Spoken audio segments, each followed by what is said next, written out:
Hello everyone, and this is Tariq Malik, and today's topic for our presentation is concomitant esotropia. So let's start it. So this is how an esotropia looks like. So first we will need to know what is the definition for concomitant esotropia. So if you see this picture, what do we see here is there is a obvious presence of a squint, which is basically a convergent squint for this child. So it can be defined as that it is a manifest convergent squint. So we know that there are two types of squint again. There is something called as a latent squint and a manifest squint. So in this case, we will see a manifest convergent squint, that is rather an obvious squint which is present. Also, the same amount of deviation will be seen in all direction of gazes. Now, the term concomitant, when we say concomitant, is actually meaning same. So, same in the sense that all the direction will show you the same amount of deviation, all the 9 cardinal gazes. Next is no associated limitation of movement in any gaze. So, if you see, there will be no limitation of any movement, that is rather adduction, abduction, elevation or depression in any of the gazes, and similarly it will give you the same amount of deviation in all the gazes. So how the esodeviation actually develops, so if we see it very briefly for everyone who knows something called as phoria, so it all starts with the stage of latent esodeviation. The term latent esodeviation basically means the phoria. So whenever we see any esodeviation, generally they will start as a phoria, which was because of some or the other problem in the divergences or rather some functional abnormalities. So it starts with a phoria of a rather lesser amount, and when it is not treated or the cause of that particular phoria is kept continuous, that will lead to more stress onto the visual system, leading to an intermittent esodeviation. So probably the patient might start as a phoria, and we can say that it is esophoria, but as the time passes on and the same stimulus which is leading to that phoria is continuous to that patient, it can lead to something called as intermittent esodeviation, that the patient will report that some or the other time he might see the eye is rather going inwards or rather up to the nasal side, and when this esodeviation, which is intermittent in nature, is not properly treated or not given a proper treatment, or the problem is still continued, that will lead to a constant esodeviation where the brain will no more take into the fusion to make the eyes straight again, and there will be a constant esodeviation for this patient. So classification of this esodeviation, we generally classify on the basis of, first is infantile or congenital esotropia. This is basically called as infantile or congenital because it is seen in the early phase of the life, which could be somewhere ranging from birth up till first 6 months of the birth of the child. So you can see, we all know that the development of the visual system is very rigorous in the first 6 months. Our stereopsis, our visual system, our what do we say, the fixation and everything starts getting developed. So in that time, if there is any problem into the visual system or an imbalance into the convergence and the divergence, that can rather lead to something called as an infantile or congenital esotropia. The term congenital has been no more used, is because the congenital word is basically by birth. So esotropia can be by birth or can be seen in within 6 months. That's why it was later termed as an infantile esotropia. The second classification is accommodative esotropia. We all know that accommodation plays a big role in esotropia. Accommodation is nothing but it is the ability by which we change the power of our natural lens to see any object at a near point. And we also know accommodation simultaneously triggers convergence, and convergence when overused would be something which we call it as your esotropia. So whenever there is an excessive of accommodation or excessive of convergence that could lead to such esodeviation, it is called as accommodative esotropia. Then there is something called as non-acquired esotropia. So non-acquired esotropia, acquired non-accommodative esotropia can be because of many different things. It is something which is called as your basic esotropia. There is no role of accommodation or anything. The patient might just have an esotropia. It could be convergence excess type, where the accommodation is normal, but the patient's muscular tone is quite more than the required, which is leading to the convergence, which is more than the normal. Generally, we for three diopter of accommodation, you converge around 12 prism diopter. So if you are using more than that, that would rather lead to convergence excess. Next is divergence insufficiency. So if you are not able to diverge your eyes at a particular point and the convergence is being overpowered, so that will lead to again the esodeviation. Then there are something called as the acute concomitant esotropia, where there is suddenly an inward deviation of the eye, and the patient complains that one day suddenly he woke up and there is an inward deviation of the eye. Then there is something called as microtropia. Now microtropia are a very small amount of squint which are seen. And then there is something called as nystagmus blockage syndrome. Nystagmus blockage syndrome is nothing but when a patient is having a nystagmus, so the brain, in a bid to relieve that nystagmus, takes the eye completely inward, that is esodeviation, so that it can dampen the effect of nystagmus. Next is cyclic esotropia. The term cyclic means it has a particular cycle which it follows. Then there is something called as divergence paralysis, that is the partial paralysis of diverging muscles. There is something called as stress induced esotropia, esotropia with myopia, and esotropia due to spasm of near reflex. When we do a lot of near work, that actually leads to a particular spasm of your medial recti, and that could lead to an esotropia. The next thing is the sensory esotropia. The term sensory is basically the sense of vision. So whenever you have a esotropia because of a poor sense of vision, that is when we will call it as a sensory esotropia. Next is what we call as consecutive esotropia. Now the term consecutive means that previously it was something else and you went to treat it, and then finally it resulted into esotropia. So basically in here, whenever there is a surgical overcorrection of exotropia, that would lead to a consecutive esotropia. Now there are further classification which we see is the unilateral esotropia. Now we all know the term unilateral means one eye.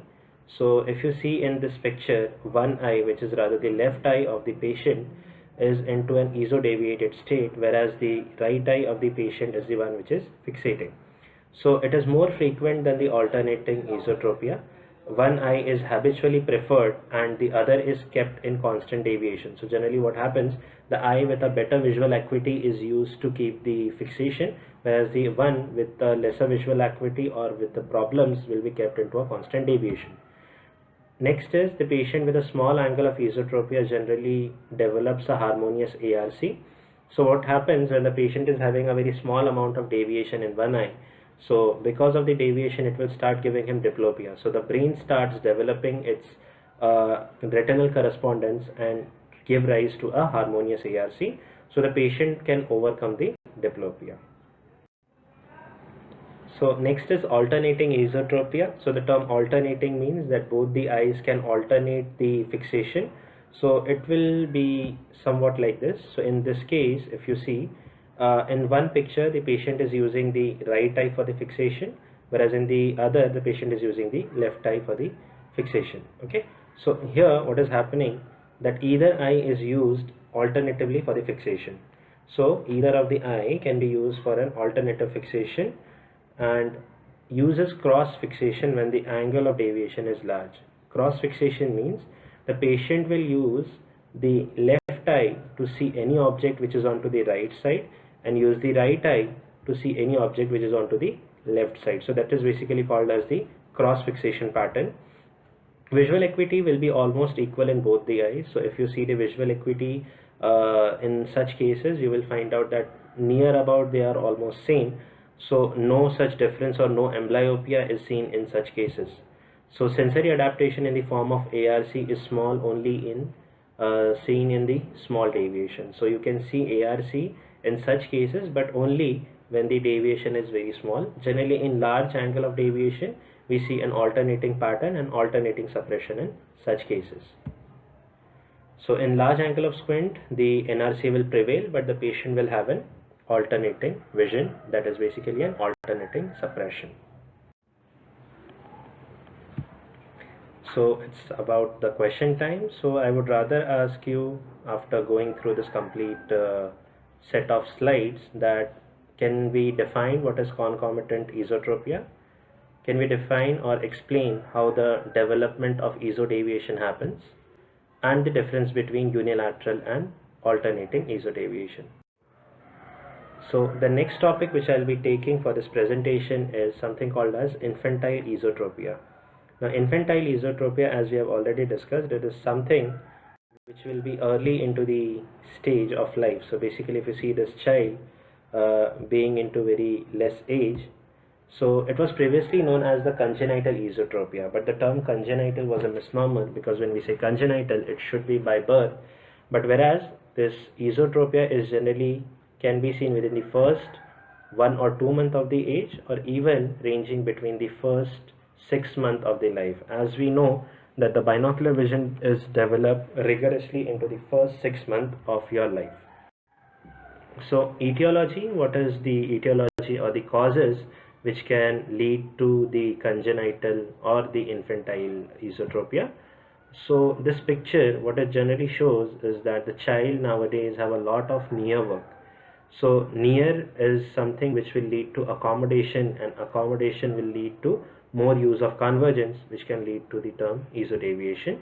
So in terms of the newborn, we don't see such. Innervational disturbance are common, which we see. So there can be an imbalance between the tonic convergence and the divergence, which can be very common to see and leading to an infantile esotropia.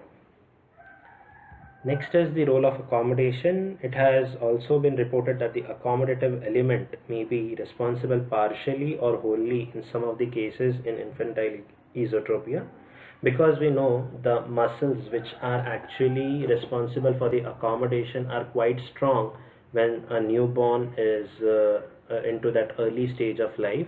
So if that accommodation part is quite strong, that would lead to a quite strong convergence at the same time, leading to a infantile esotropia.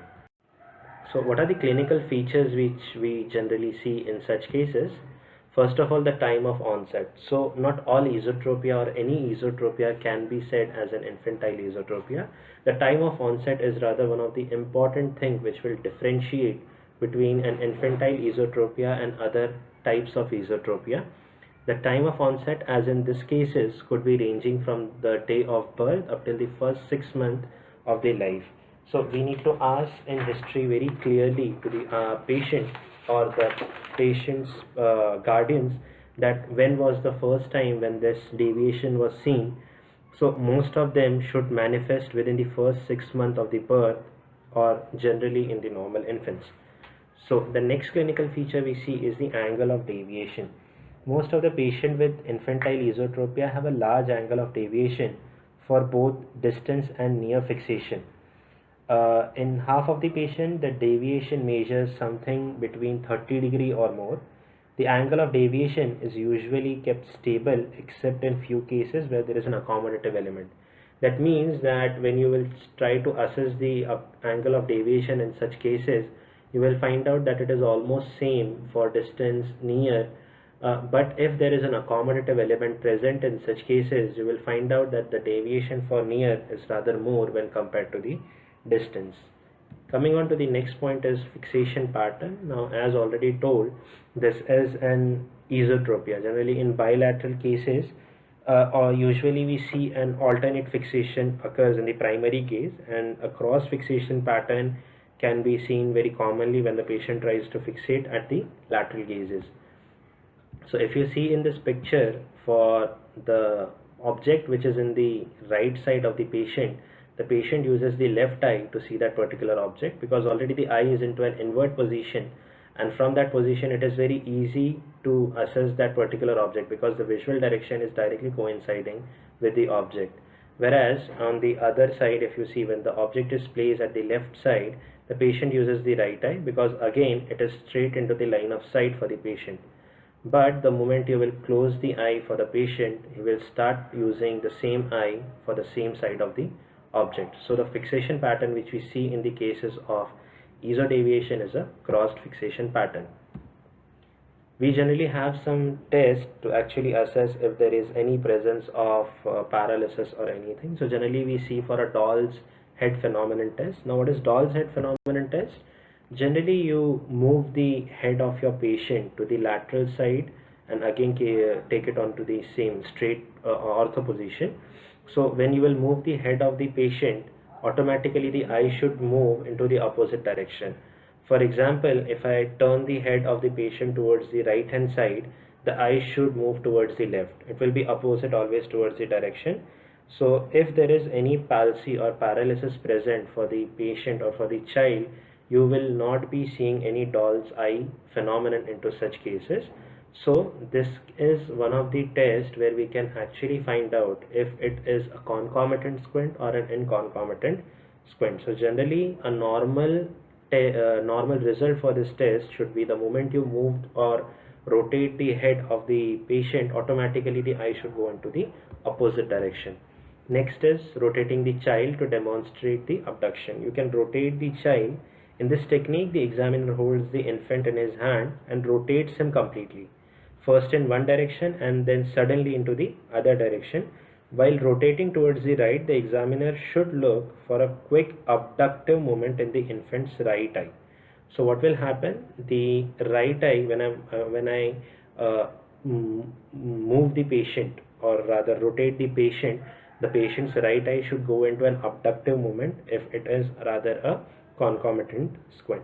There is one more test which is called as alternating patching. So what we do is we generally patch one eye to see if they start abducting or not, because if it is a concomitant squint there shouldn't be any restriction of the movement, but if it is an inconcomitant squint or a paralysis, the eye will not move at all if you even block one eye.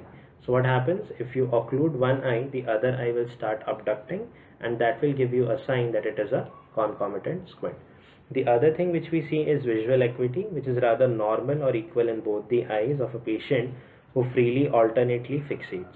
So if there is an alternate fixation present, that gives us an idea that the patient will have an equal visual acuity in both the eyes. If however one eye is preferred, for example, if you see there is only one eye which is into deviation and the other is doing the complete free movement, high chances that the patient might have an amblyopia or a develop amblyopia into the other eye. Refractive error, when we see, refractive error are not very prominent in infantile esotropia, but they could be consistent with this patient age group. As we all know that in the age group of 1 to 6, we generally see patients with hypermetropia. So associations, generally when we say associations, there are some of the conditions which are associated in such cases. So in infantile esotropia is frequently associated with ocular abnormalities, and the condition is labeled as an infantile esotropia syndrome. So what are these associations which we generally see? So the first thing is inferior oblique overaction. The inferior oblique muscle which is present will start overacting because of this esodeviation. Now we all know the functions or the movements of inferior oblique. It is basically the elevation, okay, extorsion and abduction. So in such cases what happens, if you see here, the patient is into an ESO state and inferior oblique is start to overact. So what is happening, the patient's eye is rather gone into an upward deviation. Basically the inferior oblique is pulling the eye upward. Second thing which we see is latent nystagmus. The patient in such cases have a latent nystagmus. Previously we have already seen that there is something called as a nystagmus blockade syndrome. So basically in some of the cases what happens, the esodeviation is a result to dampen the nystagmus. So when you will try to do that cover uncover test, you might find out that the patient starts having a nystagmus which was dampened because of the esodeviation. There could be also lack of bifixation. The term bifixation means use of both the eyes together to fixate at one particular object. As both the eyes are into a squint, or rather one of the eyes is into a squint, the patient cannot use both the eyes together to fixate at one particular object, and that gives him to a particular state which is called as monofixation. And the last association which is seen is dissociated vertical deviation.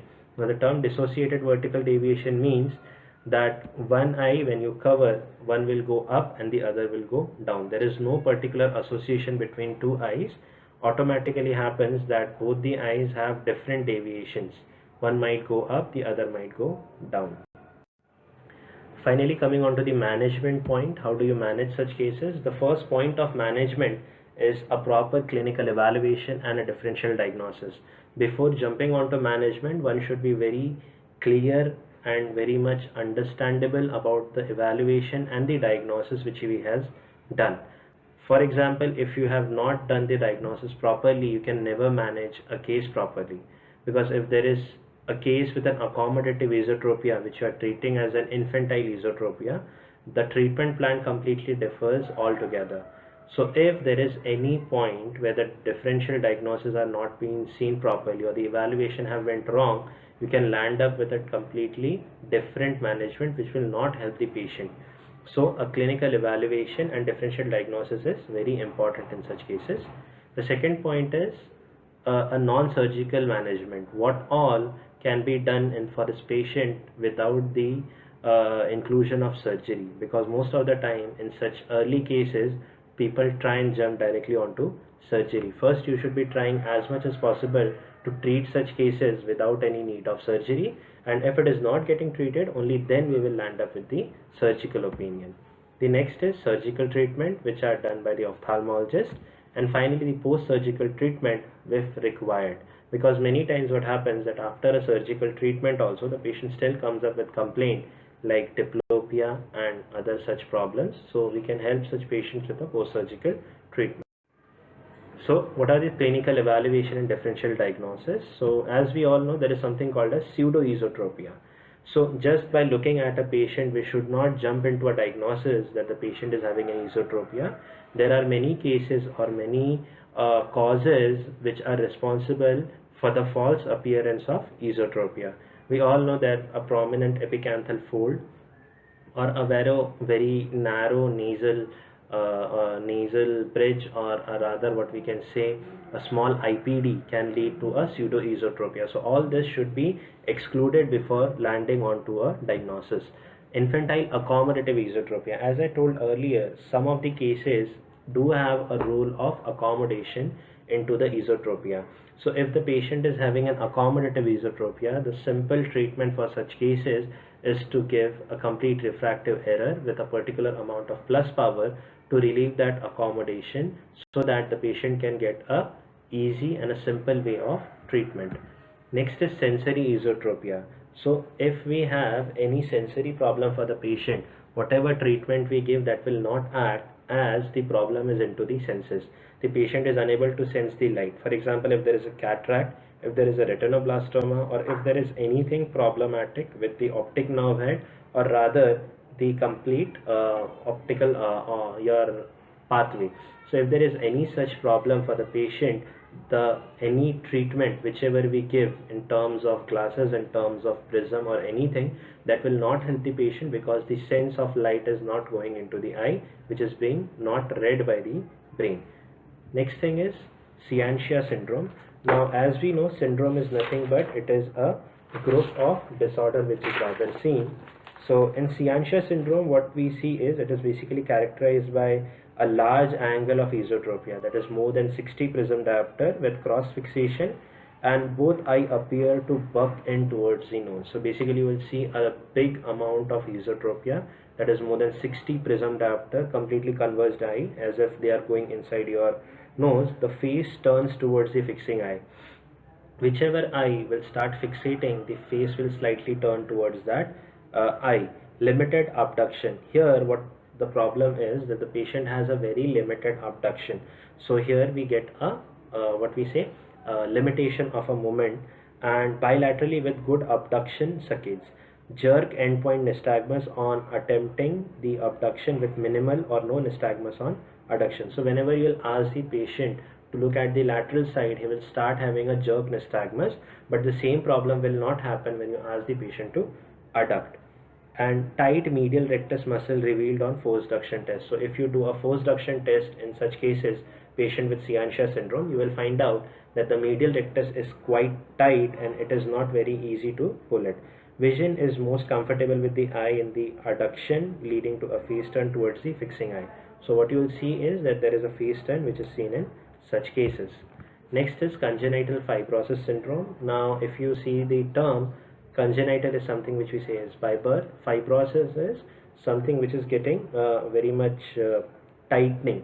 Okay, so basically what happens in this case is that the congenital esotropia is severe with limitation of abduction of one or both the eyes. So in this also there is a limitation of adduction, abduction. This is a congenital restrictive strabismus. So as we know that it cannot be concomitant, because in concomitant squint there is no restriction of the muscles or the movement of the eye. Next is your congenital sixth nerve palsy. We all know the sixth nerve supplies your lateral rectus muscle. So what happens that when there is a sixth nerve palsy, that will lead to a paralysis of both the lateral recti, and when the lateral recti is no more functioning, the eye will completely go into a convergent state, which is called as the esotropia. So these are all the differential diagnoses which we generally see in terms of esotropia cases. So non-surgical treatment, when we say what all we can do in non-surgical treatment. So the first thing is the refraction or the refractive error correction. Most of the time your patient will get a lot of relief just by doing a refractive error correction properly, because we know if there is any part of accommodation which is being played into these cases, the accommodation will automatically get relaxed once you start giving him the refractive correction. So if you see in this case, the patient is having a big amount of esotropia in the left eye for the patient, but the moment you give a glasses to this patient, the eye becomes into an ortho position.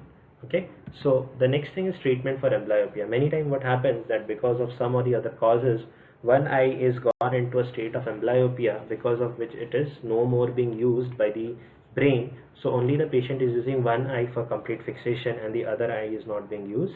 Because of that, which the eye is going into an ESO state. So what happens if you make the brain to use both the eyes together, that could actually help to relieve the patient from the squint. So what we can do is in such cases use the patching in the initial stages for the small child, because we are dealing with an infantile esotropia, and once that particular vision is getting better and better, then we can give binocular therapies, or rather vision therapy to the patient, or binocular tasks, so that both the eyes are being used together. And once the patient start doing fusion will automatically lead to a better convergence and divergence values, and that could lead to a patient with a lesser amount of squint. Now in terms of surgical treatment, when we say surgery, we can do in two terms. The first is called as the bimedial recession. Recession, the term recession means loosening of a muscle from the insertion point. So basically what we do is we cut the muscle from the actual insertion point, and then we either increase the length or either do insertion slightly behind the actual point. So what we do is, initially you need to go on to the insertion point, cut it, and then slightly tuck it behind where the actual site of insertion was. So that will loosen up the muscle and make the eye into an ortho position. If a bimedial recession cannot be done, because we all know the length of muscle is quite small for the medial recti, it is just 5.5 mm. So if that cannot be done, we can go for a unilateral recess and resect. Now the term resect means tightening of the muscle. So what you can do is you can loosen the medial rectus and tighten the lateral rectus so as to pull the eye more into an ortho position. So these are the surgical treatment which are generally done for the patient with esotropia. Next is post-surgical treatment. In terms of post-surgical treatment, we don't have nothing much to do, but you can go for first is resurgery if required for the residual esotropia which is present. Many times what happens, if there is a large amount of squint, for example 50 or 60 prism diopter of a squint which was done under surgery, there is some amount of squint which is still left, which is not yet gone. So the patient has to again go for a surgery to correct that particular amount of squint. We can actually help patient who have already developed an ARC prior to the surgery. Now once we have developed an ARC, the patient never had a diplopia complaint, but the moment you make his or her eye straight again, Now, because of that ARC which was developed, the patient will start giving you complaint of the diplopia. In such cases, we can use the help of vision therapy, or rather give them prisms, or rather some of the occlusive contact lenses for the patient to actually suppress or have a less amount of diplopia or completely negate that diplopia. Generally in microtropia cases we don't do much, because here the patient has a fair amount of stereopsis present. So in such cases we don't do anything. So this is all about the pro-surgical treatment. So this is a patient who was having a big amount of squint. Even after surgery the patient had some amount of squint left, so the patient need to go again for a surgery.